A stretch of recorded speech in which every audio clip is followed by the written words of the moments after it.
They told me, son, you're special. You were born to do great things. You know what? I'm Tinkle Ray! They were right.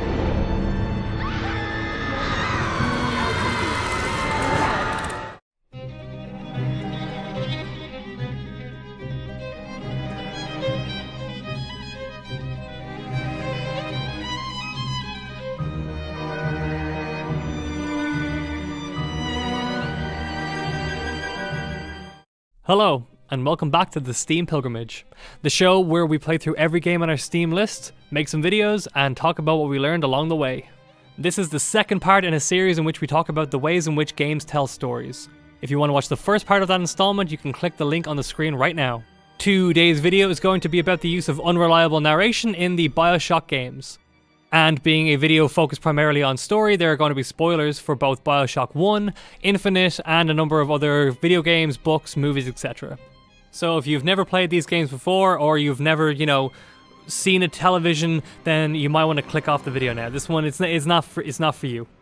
When there's a spoiler coming up, you'll see a countdown like this at the bottom of the screen, and when the countdown hits 0, there'll be a spoiler. We won't be using any timestamps or anything though, so if you are adverse to spoilers, I advise that you put your fingers inside of your ear holes and then just hum your favourite tune until the big scary spoiler goes away. So without further ado, let's get into the meat of the video. And like all good stories, let's start at the start. What is an unreliable narrator? The term was first coined in 1961 by Wayne C. Booth in his book The Rhetoric of Fiction. He summed it up as those stories narrated, whether in the first or third person, by a profoundly confused, basically self-deceived, or even wrong-headed or vicious reflector. In essence, the unreliable narrator is a narrator that conveys information to the audience while concealing the reality of the situation. They are a literary tool used to create a sense of mystery and to set up the audience for some kind of twist, usually pulling the rug out from under our perception of the series of events, or recontextualizing information we thought was concrete or unchangeable. The unreliable narrator tends to have motivations for misleading the audience. In the case of first-person unreliable narration, this often comes in the form of self-deception or personal biases compromising the ability of the narrator to tell the story accurately. A perfect example of this is the anonymous narrator of Fight Club finding out that he is in fact Tyler Durden, and is keeping this information not only from the reader, but also from himself. The next type is third-person unreliable narration. This one is a bit trickier to define and is very close to, if not interchangeable with the concept of a straightforward plot twist. Third-person unreliable narration focuses on other ways in which the information being told to the audience is different to that of reality. To take a very famous example of this, let's look at the ending to The Sixth Sense. At the end of the movie, we find out that Bruce Willis has been a ghost the entire time, and then we're treated to a flashback which recontextualizes a number of previous scenes, showing us how the filmmakers tricked not only Bruce Willis, but also the audience into thinking that he was still alive. These heavily controlled scenes, and the ways in which the filmmakers choose to frame certain incidents, is the third-person unreliable narration in this instance. But we're not here to talk about books and films like a bunch of boomers. We're here to talk about the amazing interactive world of video games, which have their own unique ways of telling stories. I've talked about this before, but the ability to be an active participant in the narrative over being simply an observer opens up a whole host of ways for the game to deceive you, especially in how it affects the idea of player choice, or lack thereof. A really straightforward example of this would be a game like Senua's Sacrifice. The demons you see are first presented as very real entities that plague the main hero as a sort of curse. As the game progresses, however, you start to learn more of the backstory of Senua, finding out that her mother suffered a similar curse and was killed for it. The ending suggests that the supernatural elements of the story may actually be caused by an undiagnosed and hereditary psychosis, reinforced by the legends of her people. And this is the strange middle ground that video games find themselves in. We are playing as the protagonist, which lends itself to the first-person narration angle, but we're also only seeing what the game makers want us to see in the vein of a third-person narration. And it's in this strange middle space that the uniqueness of video games to play with the audience's perception really takes full effect. Another staple of this trope is to leave little breadcrumbs throughout the piece that, on repeat viewing, take on a new meaning with the knowledge gleaned from the reveal that happens later on in the story.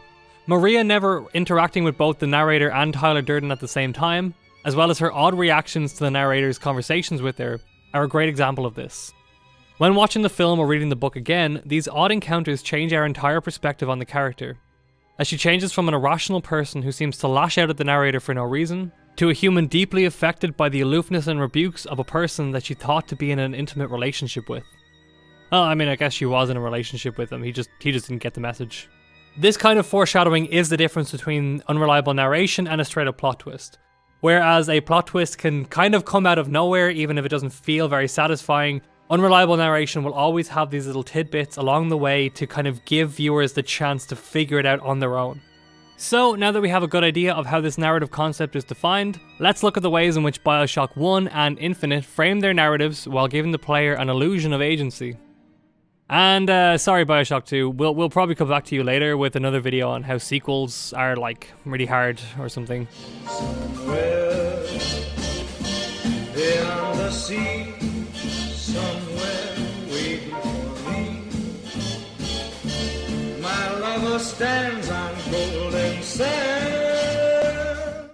Okay, I need just 1 minute to calm myself so I don't start gushing over this game, because seriously it's one of my favorite games of all time. So I know it's been done a million times before, but let's take a very quick look at the plot to Bioshock 1. You are Jack, a homesprung country boy from the American Midwest. Probably. We don't know much about you right now, but there's a very convincing photo of you on a farm somewhere. And, well, it's a farm in America, and I don't know much about the States, so I'm just going to assume it's in the Midwest somewhere. You're on a cross-Atlantic flight enjoying your mile-high cigarette, like you fucking could back in the good old days. When your plane is shot down and seemingly the only survivor, you make your way to a mysterious lighthouse in the middle of the ocean.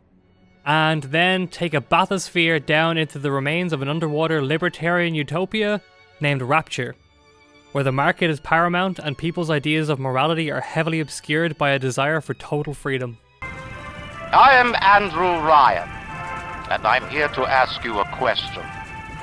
Is a man not entitled to the sweat of his brow? Now, there is a million videos on YouTube that you can find that'll break down every single thing that I just said in that last sentence into its most minuscule detail, but for the purposes of this video, we're just going to focus on the plot and the way that it unravels. Soon after arriving, you quickly meet your unseen companion for the rest of the game, who guides you through obstacles with an admittedly passable Irish accent. Would you kindly pick up that shortwave radio? Ah, you're doing the homeland proud, bye. He asks you for your assistance in escaping from Rapture with his wife and child, while also possibly defeating the capitalist dictator Ayn Rand. I mean Andrew Ryan. When the plan goes tits up,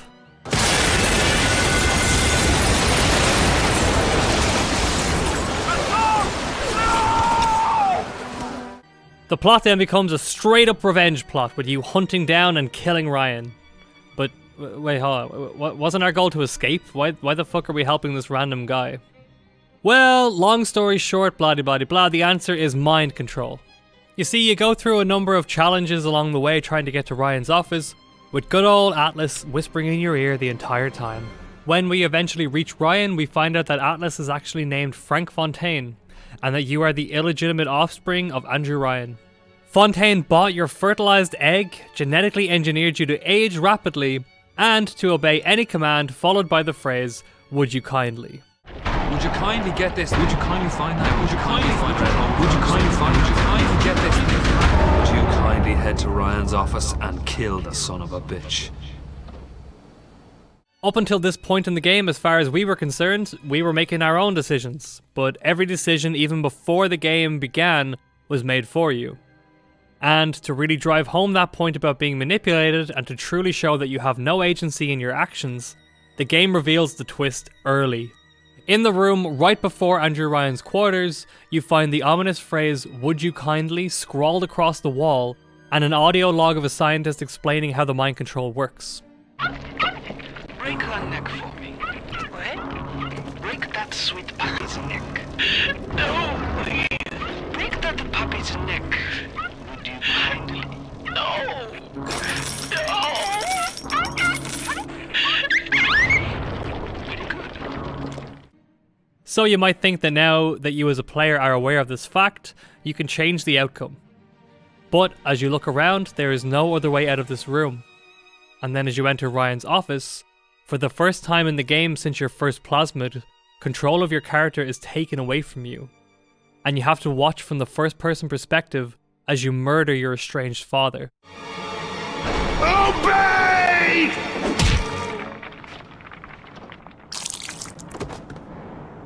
You finally realize that while you had control over how your tasks were accomplished, you never had a choice as to what your goals really were. And this is how the unreliable narrator plays out in Bioshock. You're being fed drips of information which sometimes conflict with or outright contradict other pieces of information found in the environment. One of the biggest pieces of evidence comes from the Vita Chambers, which basically work as the game's checkpoints. These chambers are linked directly to Ryan's DNA, allowing his consciousness to be transferred to a new body when he dies. The fact that these chambers work on you is an early indicator that there is some kind of a link between you and Ryan. The reason most people don't manage to square this circle is because they hit it in one of the best places to hide narrative twists in a game: the mechanics. Almost all games have a checkpoint system. They're basically a requirement for a long linear game with no procedural randomness to, avoid large amounts of replaying. Checkpoints are so common in games that even when you find out that the chambers only work with Ryan, it's easy to not put these ideas together and assume that this is an inconsequential in-game reason for the existence of these chambers. When the reveal comes, this information is recontextualized and becomes a clue as to the nature of your being in Rapture on repeat playings. Another mechanic that's easy to overlook is this little arrow right here. Every time you get an objective, this arrow very handily points you to where you need to go. You've seen it a million times before. Well, it happens almost every time. There are 4 main objectives where you have to find multiple items, and the arrow doesn't automatically set your objective. All of these objectives are given to you by someone other than Atlas. One is given by Sander Cohen to kill 3 men. One is to make the Lazarus Vector, given to you by Dr. Langford in her audio tape. The third is another audio tape telling you what you need to do to make the EMP to get into Ryan's office. And then finally, Tenenbaum telling you to get the Big Daddy suit. With all of these objectives, you have to select which one you want to complete, and then the compass will appear. But when Atlas tells you to get revenge for his dead wife, a person that you don't even really know, then You get to the bathysphere in the rolling hills. That'll take you straight to the devil himself. And then all debts will be paid in full. bing! There's your quest objective. And no, you cannot decline. The reason that this type of thing could only work in a video game is because of the nature of games and the pre-existing expectation that we have for them. There must be some plot to a game, right? So I guess in this game, the plot involves me working for this guy as we help each other, and the game mechanics push me through the plot, and I never really have to question why. So when the twist comes and the mask is lifted, it goes beyond a simple deception. Like, yes, you've been lied to by a character, but as a player, you went on along with something you didn't fully understand. You realize that the entire framing of the game, right down to the mechanics themselves, have been tricking you the entire time. And herein lies the unreliable narration. One of gaming's greatest twists, which works so well because you basically do it to yourself. It really speaks to the creative genius of the team to take an already tricky literary concept and incorporate it into a medium that's all about having a choice, thereby undermining the idea of having choices in video games. Okay, does your brain hurt yet? Well, it's about to get a whole lot more convoluted as we go on to add a healthy dose of quantum physics into the mix. Will the circle be unbroken by and by, and by? Bioshock Infinite takes the idea of player choice and outcomes and then wraps it around itself like the Ouroboros. This time you play as Booker DeWitt, a decorated army veteran who seems to owe a great debt to some very powerful people for some unknown reason. You've been asked to go to a town called Columbus and find a girl named Elizabeth in order to clear this debt. Bring us the girl and wipe away the debt.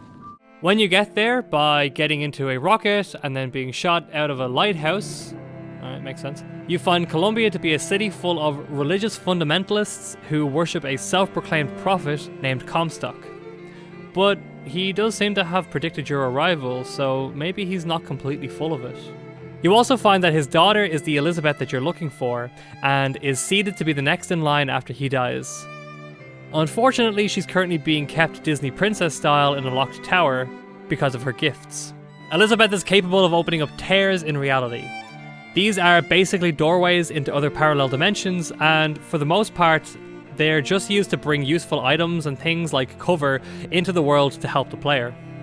At around the last quarter of the game, however, Elizabeth starts to lose control of her powers, and you get lost in time, ending up around 50 years later as you see an alternative future in which Elizabeth, having been captured with you nowhere to be seen, brings about some kind of Armageddon or mass destruction. And elderly Elizabeth then sends you back in time with a warning for herself to tell her how to avoid this from coming to fruition. So, to stop this once and for all, you both decide to kill Comstock. Once he's finally gone, Elizabeth tells you that because of the nature of her abilities, there will always be more Comstocks in other realities, and that the only way to truly kill him and end all of this is to go back in time to the time of his birth and stop him from being born. There's always a lighthouse. There's always a man. There's always a city. How do you know this? I can see them through the doors. You, me, Columbia, Songbird. But sometimes, something's different. Yet the same. Constants and variables. Yes. Taking a very hard stance on the killing baby Hitler ethical question, and that answer being, infanticide good sometimes. But instead of standing over a crib that contains Amish baby Santa, you're instead brought to a baptism that Booker remembers attending after the guilt that he felt from his participation at Wounded Knee. Booker ultimately declined this baptism, but in some alternative dimensions, he accepted and was reborn under the new name Zachary Comstock. Well, I mean, like technically in an infinite number of realities, one of these two outcomes always occurs, hence the name of the game. We then find out the true series of events in as close to chronological order as you can get in a game about quantum physics. Okay, so are you ready? This is the summary for the ending to Bioshock Infinite, and I'm only going to do it once. So, in another timeline, well, technically in an infinite number of timelines, but don't think about that, Booker DeWitt was baptized and became Zachary Comstock, who started work into transdimensional travel with the help of the quantumly impaired Robert and Rosalind Lutece, who are the same person from different universes, where due to random chance one was born male and the other female, finds out that in another timeline he rejected the baptism and had a daughter. He then travels to that timeline and adopts Booker's / his own daughter from himself / Booker. Booker then has a change of heart and tries to stop them from escaping, but the baby's finger is caught in the closing portal, and because of this, Elizabeth / Anna now exists in two timelines at once, and this gives her the ability to open up tears. So you travel to the alternate timeline to get your daughter back, but the stress of traveling makes you basically forget or rework your memories to forget that you ever gave her up in the first place, and instead think this is simply a mission to repay a debt. But ultimately, being both Booker and Comstock means all iterations of you must die at the baptism in order to stop Comstock from ever being created in any timeline, and as you gulp your last breath under the water, all the alternative versions of Elizabeth fade from existence, and the game ends as the last version disappears and the entire reality in which any of these characters exist collapses in on itself. Did you get that? Okay, so now that it's only the big brains left in the room, let's go into how the unreliable narration is worked into the game. So, sidestepping the incredibly dubious moral question of should you be held responsible for something that you didn't do but an alternative version of you did, let's go into how this twist uses the unreliable narrator to spring such a mind-blowing reveal on you, and how this can exist as both a first and third person unreliable narration. At first thought, Bioshock Infinite can be viewed as a first-person unreliable narrator in the vein of Fight Club. The narrator is keeping some information about his past from himself, leading to the reveal in which he knows a lot more about his connection to the antagonist and to Elizabeth. Technically, the memory loss is a side effect of his quantum leap, but that's just details. Because of this, we get a distorted view of his motivations, until eventually the big reveal puts things into perspective. This whole time we thought we were playing a character who was caught up in a larger series of events, just trying to struggle against the odds. We then find out that not only are you personally attached to the conflict, but you're tangentially, quantumly responsible for it as well, sort of. But the rest of the characters who are in the know don't do much to help you with this either. Rosalind and Robert, which I'll just call the Lutece twins, go along with your delusions and keep information from the player. The other characters in the game, even the ones who know about the truth, facilitate your delusion.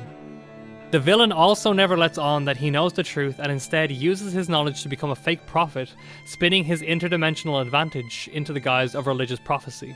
Then there's the flashback that the player has that reveals cryptic tidbits about the events preceding the game. At first we take these as incomplete but basically true pieces of information, but as the game begins to collapse, these memories become distorted and polluted. Like, why is Elizabeth suddenly in the room with us? Isn't she the girl here? Fucking take her! So, Bioshock Infinite is the story of a man whose memories are compromised, giving an unreliable account of his own past, in a world where multidimensional travelers are purposely framing events in such a way as to obscure the truth from the main character, and by extension the player. First-person unreliable narration inside of third-person unreliable narration. And then there's the curious case of Zachary Comstock himself. Where do we put him on this chart? He plays somewhat of a similar role as Atlas and Ryan did in the first game in that he's constantly antagonizing you while also framing the events of the story from his own perspective. But then again, you are Comstock, so is his betrayal a third-person unreliable narration or is it first-person unreliable narration? Is Comstock trying to mislead you, you misleading yourself, or does it count as someone else misleading you? Okay, this is starting to make my head hurt. Let's wrap this thing up.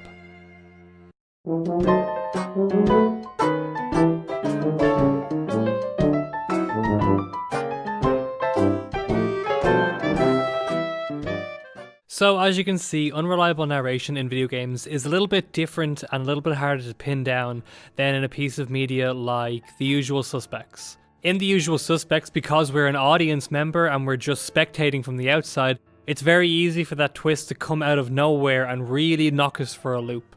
But Bioshock and Bioshock Infinite do something a little different. They take the idea of video games and choice and player action and player involvement in the plot and then turn it on its head to show you that you don't actually have any of that control really when it comes to video games. And I think we can safely classify the twists at the end of both games as examples of unreliable narration.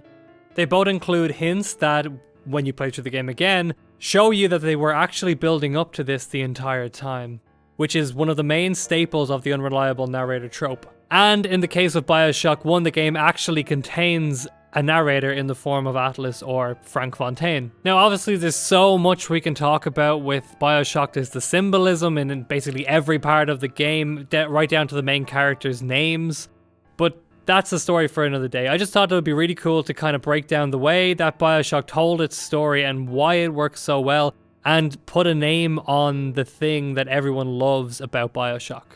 So if you've made it this far, thank you so much for watching. If you'd like to see more of my channel, you can click on the channel link down below. The next video is going to be about BioWare and the way that they tell stories in the form of giving players literal choices, like dialogue option choices. So we're going to be talking about how those stories unfold and if they really have any more choice than the Bioshock games. So if that seems like something that interests you, you can click subscribe and then you'll get a notification when the video comes out. Once again, thank you so much for listening or watching or however you choose to consume this, and keep hacking away at that backlog.